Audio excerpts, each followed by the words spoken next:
What's up, guys? Welcome back to the channel. I got a great debate for you guys here today. This is from Charlie Kirk, but this time around, he has Tulsi Gabbard with him. So let's not waste any time and get straight into it. And make sure you guys stay to the end. We're going to get into the comment section. And of course, guys, helps me out a lot if you hit the like button down below. Let's get into it. Thank you so much for coming and speaking to us. I think it's important that in this very divisive era that we're living in, that we have healthy conversations, and I think we've been pretty good at that so far. But I must be candid with you. I definitely disagree with both of you on a lot of things. But ultimately, I look at this presentation you have of brainwashing, and that really talks to truth and credibility. So I think when we think about voting and elections, I think it's important that we have a dialogue about 2020 and the results of it. I mean, President Trump has stated, as well as J.D. Vance, that they did win that election, and they're continuing to make that statement. And on top of that, there's this great sense of conflict, and I'm sure that's true for many independent-minded folks like myself, where Republicans are coming out and saying, we don't support Donald Trump, and not just random Republicans, but Mike Pence, Bill Barr, Adam Kinzinger, many other Republicans that are a key part of what makes the Republican Party what it is today. So I just would love to have a dialogue with you about that. Sure, Well, before Charlie answers that question, here's the biggest difference that I noticed between, the parties as far as people leaving parties. The biggest difference is that you have Democrats like Tulsi and RFK and many others who are leaving the party as a whole. They're leaving the whole Democratic Party. As far as Republicans go, like Liz Cheney and Adam and Mike Pence, they just are not supporting Trump. They're not leaving the Republican Party. So that says a lot about the party as a whole, the whole Democratic platform. It says a lot about them than it does about Republicans. These individual Republicans just have an individual vendetta against Trump. They just hate Trump. But Democrats like Tulsi and RFK, they're leaving because the core values of the Democratic Party have changed. They've said this multiple times, that this is not the same party that we used to be a part of. So the core value of the Democratic Party has changed to a point where now people are leaving the party. Nobody is leaving the Republican Party. Actually, matter of fact, more people are joining the Republican Party than they are leaving, and more people are leaving the Democratic Party than joining the Democratic Party. So it's a major difference. And people like Liz Cheney and Adam, nobody really cares what they have to say because they're the old establishment neocon rhinos that we talked about. So their opinions don't matter. Anyway, matter of fact, Liz Cheney got blown out in her re-election by her own constituents. Her own constituents don't give a damn what she has to say, let alone the country as a whole. I'll hand it off to Tulsi. As an independent-minded voter, though, I encourage you to simultaneously look at former Democrats running for the presidency that are joining Trump's campaign. And you would agree that's equally interesting, right? Yeah, I agree. Absolutely. And I must say, by the way, thank you for your service, Tulsi. It's been great, seeing all the work that you've been doing. And my grandfather was in the Air Force, so I appreciate, all that good work. But so I guess that's an important question, is what is it that makes you switch from the Democrat to the Republican, knowing that these, fake elector schemes had happened and the denial of the election? I mean, how do you reconcile the two? Yeah. For me, always, even before I ran for Congress and all the way through to today, I've always been an independent-minded person. My interests have always been for the country and the Constitution and the people first, ahead of any partisan affiliation or politics, which is why during my 8 years in Congress, I was President Obama was in office for the first 4. President Trump was in office for the second 4. And I pissed off my own party when President Obama was in office because I criticized some of his policies when they were warranted.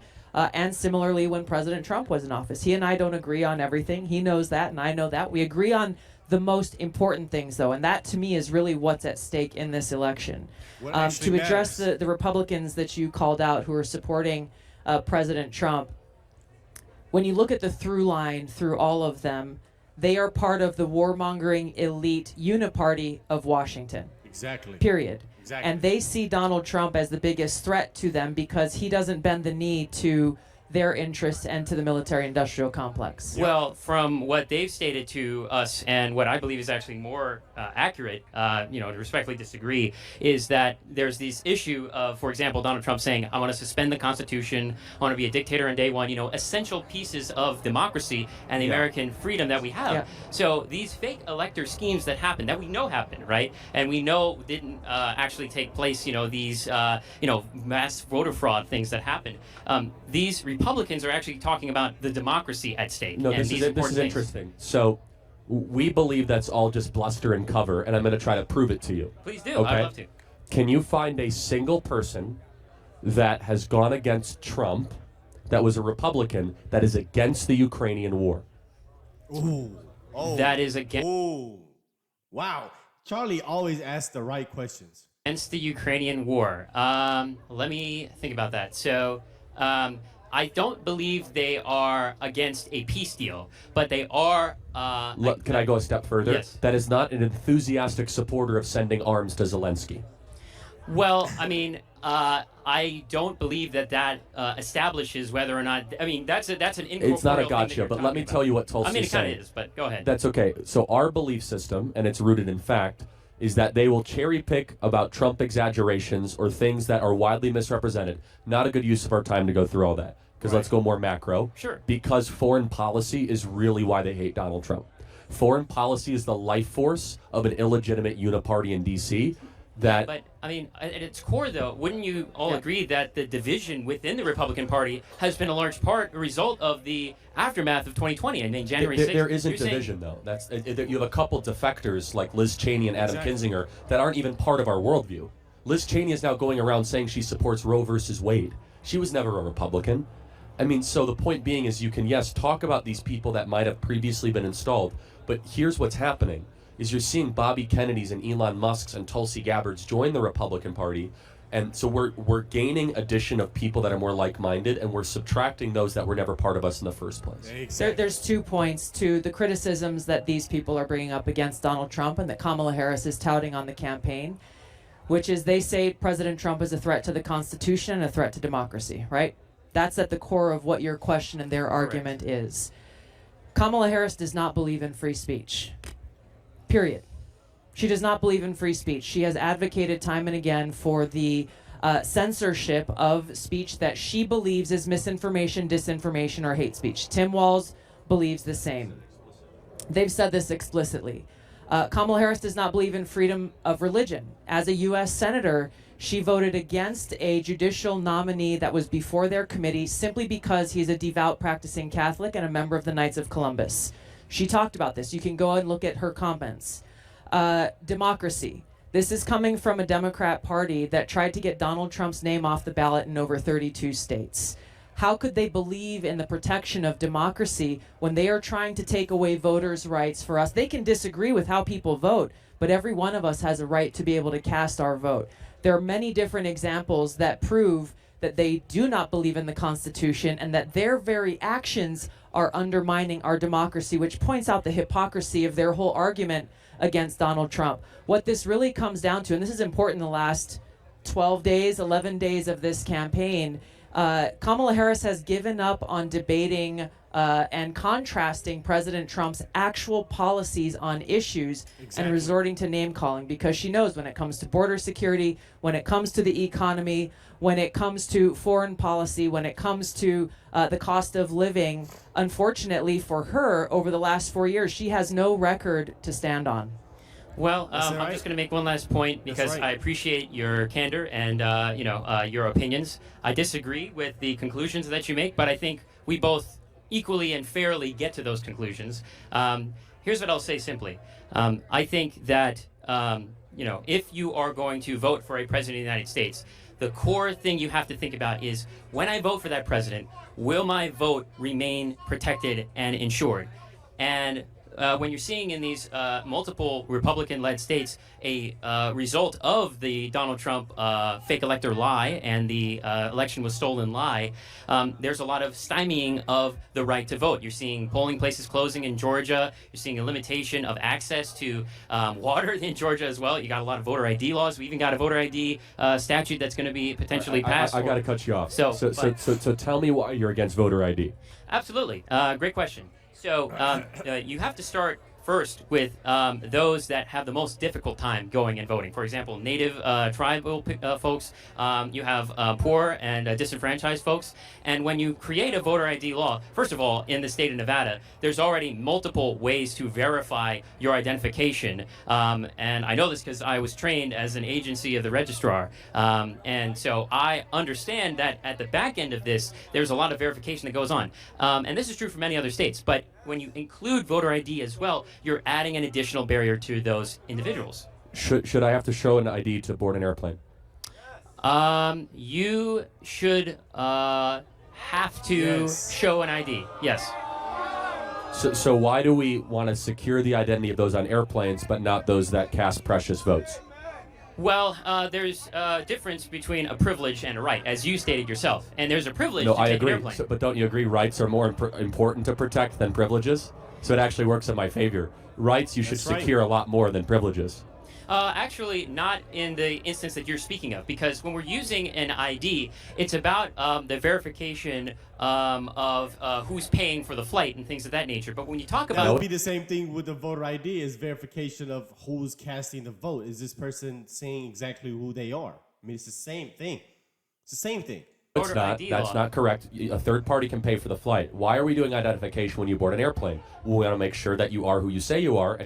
So we do that. Why? So that you don't have fraudulent identity, or that you're not on a do not fly list, right? Yeah, right. But what we're talking about at its core, as you said, the difference between a right and a privilege. What we're talking about is that these individuals who are going to go and vote, there are many other alternate ways that aren't as limiting. Last question: have you ever met a human being without an ID?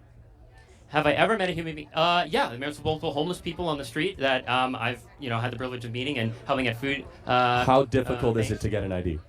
Pretty difficult. In the state of Nevada specifically, you need 2 forms of identification, including the original birth certificate, which folks born in like the 50s and the 60s, they're going to have a pretty, even the 40s and the 30s. No, we're talking about two different things. Voter registration and getting a voter ID is super easy. It's 5 minutes or less. It's not in the state of Nevada specifically, because that's what we're here at. We're in Nevada. It's way more difficult, and I encourage you to do your research on how to get the ID here. Maybe it's different in where you're at, but in any case, I'll let you speak. No, it's fine. Thank you. I think it's astonishing that in order to rent a movie, board an airplane, in order to even sometimes get a dinner reservation, you need to prove identification, but to vote, we don't care to secure identity, which I think is outrageous. Yeah. So. One last point I will make on that is that many of these... we can move on. Yeah, let's go to the next question. Thank you. Anyway, thank you so much. Appreciate it. All right, that's it, guys. Now, this is silly. In my opinion, if you don't have an ID, or you're not capable of getting one, or you're not even responsible enough to have one, you shouldn't be voting anyway. You got bigger issues to worry about than voting if you can't get an ID. That's just my opinion. Whether it be due to economic situations or crime or whatever the case is, whatever is keeping you away from getting an ID, that should be your concern first before you actually worry about casting your vote. That's my opinion. That's my opinion. But anyway, first comment says, only a moron is against voter ID. I agree. Even though the guy was respectful, I mean, he seemed like he was genuine. He wasn't being, he wasn't gaslighting and being disingenuous. This is still moronic, right? Not requiring ID to vote is absolutely insane to me. Next comment says, weak men create tough times, 2.5 thousand likes. Next comment says, I'm a Democrat that will not be voting for Kamala. Next comment says, to attend a DNC event, you need ID, but to vote, you don't. What a moron. Make it make sense. 1.2 thousand likes. Make that make sense.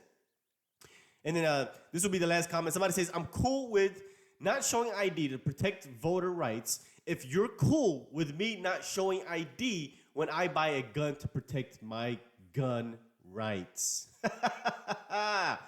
I love it. I love it. Brilliant.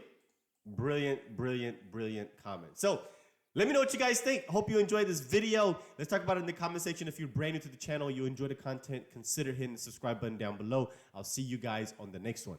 Peace.